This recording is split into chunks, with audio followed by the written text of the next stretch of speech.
Hello everyone, welcome to the Scumdog's Kennel. I'm your host, Chris Williams, and in today's Cryptid Corner mini-episode, today I have 3 stories to tell and read to you all today, folks. I have stories involving aliens and flying cryptids. The first story we'll be reading is alleged 1977 UFO landing at Bixad, Romania. Non-human entities approach quarry workers. Let's get into the story now and read this bizarre tale.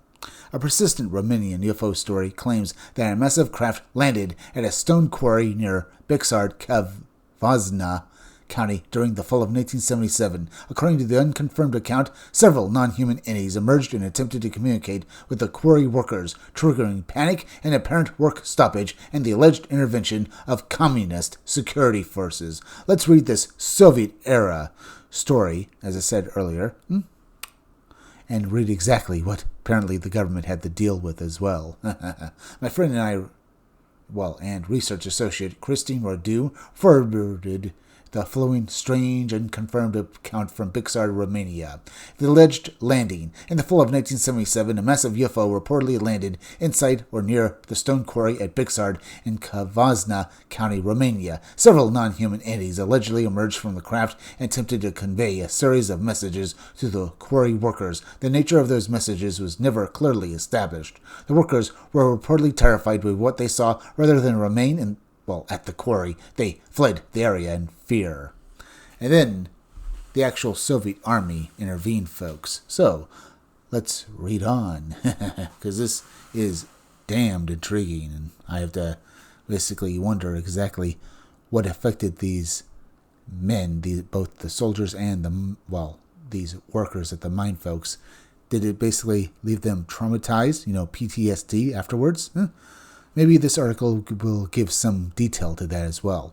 The workers refused to return. The story claims that the workers refused to return to their jobs following the encounter. Their continued absence allegedly led to the intervention of the state militia and the Secretariat, Romania's communist-era secret police.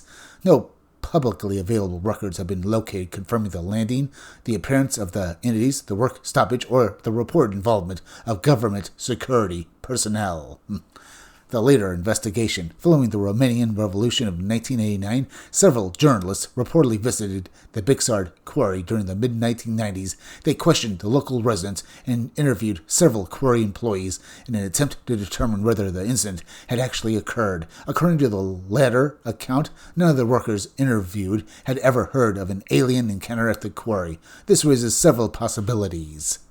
The story may have been a communist-era disinformation, an invented rumor, or a distorted version of another incident. It is also possible that an unusual event occurred, but was concealed, misunderstood, or altered.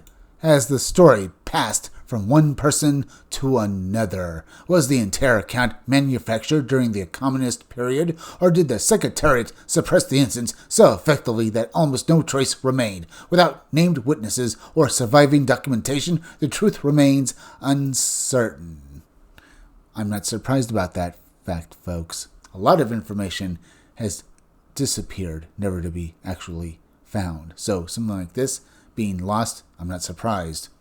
Either way, let's move on to the next story. Huge black-winged being perched on Church Cross in Chester, West Virginia. And read about this particular flying cryptid entity, folks. Let's get into the story and read what was witnessed. A West Virginia woman recalls a striking daylight encounter from late September 2016 in Chester, Hancock County at the northern tip of the state. While walking through town early in the morning, she noticed a massive black figure crouched on the large cross atop a local church. What happened next left her wondering if she had seen the legendary Mothman or another unknown winged cryptid of the Ohio Valley.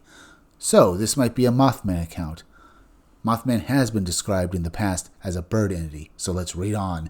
I have not thought about this in a while, but I recently saw a show discussing the Mothman, and it triggered the memory of an encounter I had in 2016.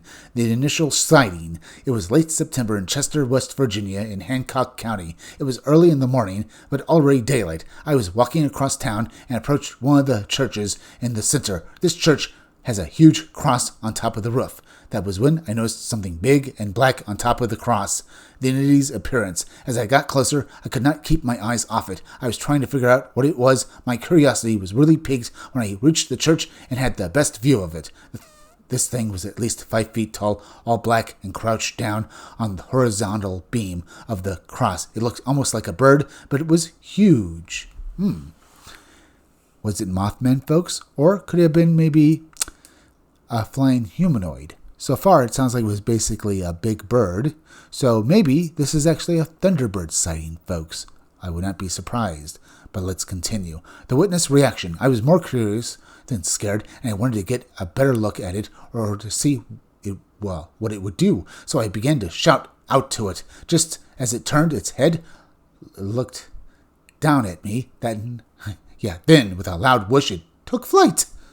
I have to say she's brave, maybe even stupid, because, maybe if this was some sort of predatory bird unknown to science, maybe the reason this thing has never been, identified by scientists is that it's killed all witnesses that ever saw it, folks.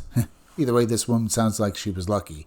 Once again, let's continue. Taking flight. At that moment, I could clearly see that it did have wings. They must have had a very wide total span as it flew off in the direction of the bridge across town. After that, I could no longer see it. I was amazed. My heart was pounding as I thought to myself, was that a Mothman?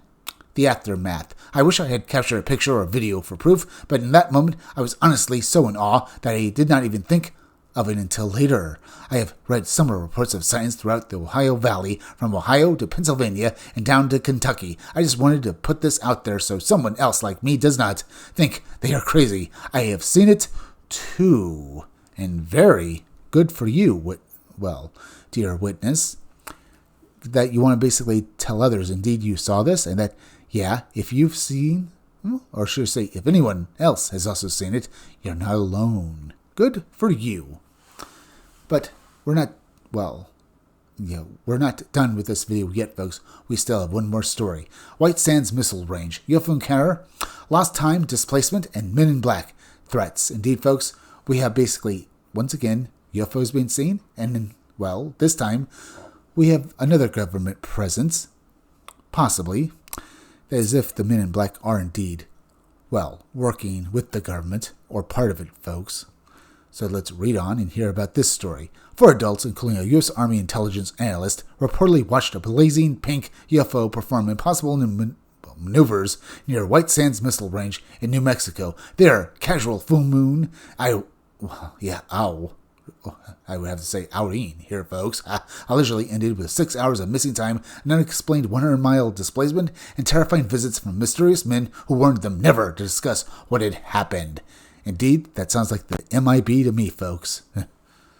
And Now let's continue. The following account was submitted by the brother of the primary witness. The full moon outing. Hello, Mr. Strickler. My elder brother was an intelligence analyst for the U.S. Army. One night, he and his wife and another married couple drove onto a hill near White Sands Missile Range in New Mexico to observe the full moon. It was supposed to be nothing more than a casual night out. While they were there, they witnessed an amazing aerial phenomena. A blazing pink orb appeared to begin performing maneuvers that no conventional human aircraft should have been capable of making. My brother and his friend were both extremely knowledgeable about the capabilities of aircraft operating throughout the world at that time. Neither man could identify what they were watching. So, they were well read on aircraft, folks. So, if you believe them, folks, that would mean that their testament is, highly credible. But then again, you'd want someone basically to, interview these men to make sure they are really telling the truth about that. Then if they did, that is good, folks. If they actually are who they say they are. Either way, we just have their opinions. But let's read on now. The object appears to notice them. After they observed the object some time, the lights suddenly stopped and remained stationary in the sky. Everyone in the car experienced the distinct feeling that the object had become aware of them and was observing their reactions. The orb then appeared to surge toward their position. It rapidly grew larger and seemed to loom over them. This was happening at approximately 10 o'clock p.m. So, we also have an exact time when this all happened, folks. But as I said, if you believe these men, that's good. I just wish that we had something to basically proved that they knew what they were talking about, that they knew about most aircraft, and this most definitely what they were seeing was not any human-made, aerial vehicle, folks. All I can say is at least we know the exact time it took place in, but we're not done. 6 hours of missing time. The next thing any of them remembered, it was 4 o'clock a.m.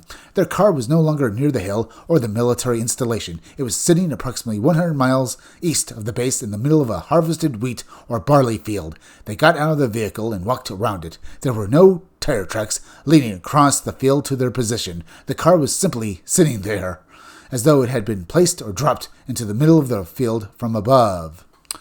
That's interesting, folks. Either way, was it like that there was damage to the car, like it had been dropped, like from a, high position? Or, were there indents or basically tires dug into the ground? Exactly. What made you think that your car had been basically placed there as if it had been picked up and moved like that? That's what I want to know, folks. If true, that gives more evidence to the story that it might be a real, incident that happened. But once again, let's get, back to the story. Panic in the field. A period of hysteria overtook all 4 of them. They fled the field and continued driving until they reached an interstate highway. It was only after reaching the interstate that they fully realized how far they had traveled from White Sands missile range. They had no memory of leaving the hill, driving for hours, entering the field, or anything that could explain the missing time and change in location. Indeed, like a lot of, supposed abductions, these people just found themselves in some area they don't remember being in several hours later. So God knows what actually happened to them in that period that they don't remember, folks. I would love to ask these witnesses, like I've basically given comments on so many other videos, if they basically had any memories of what might have actually happened, folks. But I don't know if they're still alive or not. But let's read on, because here we get, to the Men in Black and their arrival. Several days later, strange men visited my sister-in-law at her home. Similar men also visited my brother's friend's wife. They did not conduct interviews or ask questions. Instead, they issued ominous threats and warned the women not to speak about what had happened. Several years later, my brother told me that the same type of men had also appeared at his office or on the military installation and threatened him.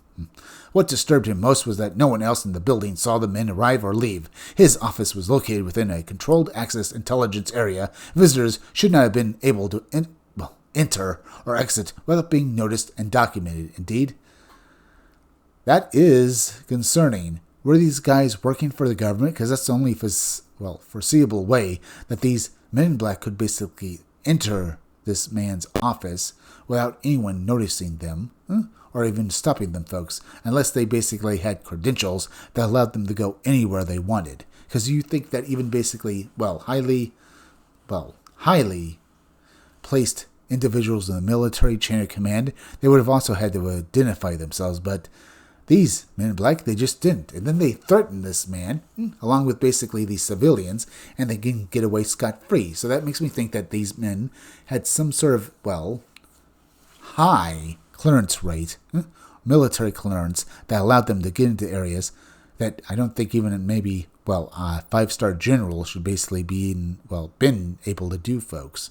Yeah, they just got into this area. I mean, they should have basically, given their names, their ranks, what kind of credentials they have. But no, it's like they just breezed into the areas as if they could just literally pass through walls. Maybe they could. Either way, a startling story. And what about basically the first one? Well, we've heard of a few different stories of incidents with aliens happening in Soviet area. I should say Soviet era Russia, folks, so I'm not surprised. And the flying cryptid is just one of many, but still intriguing to learn about. Either way, all these stories, folks, make you think and know that there's more out there. But now we're at the end, so please go subscribe to my YouTube channel, Read Comics They're Bad For You. You can use the YouTube link down below in the descriptions or the chat to go subscribe to me. Hit that like button for me. Make sure you're still subscribed. Leave some comments down below. Hit that bell for notifications. Make sure to hit the part of the bell that give you all future notifications. And please, share this video out. I'm Chris Williams from the Scumdogs Kennel. Thank you all for joining me. I'll be back again tomorrow with another great video. So be sure to come back again then. Until next time, folks, I'll see you all again soon.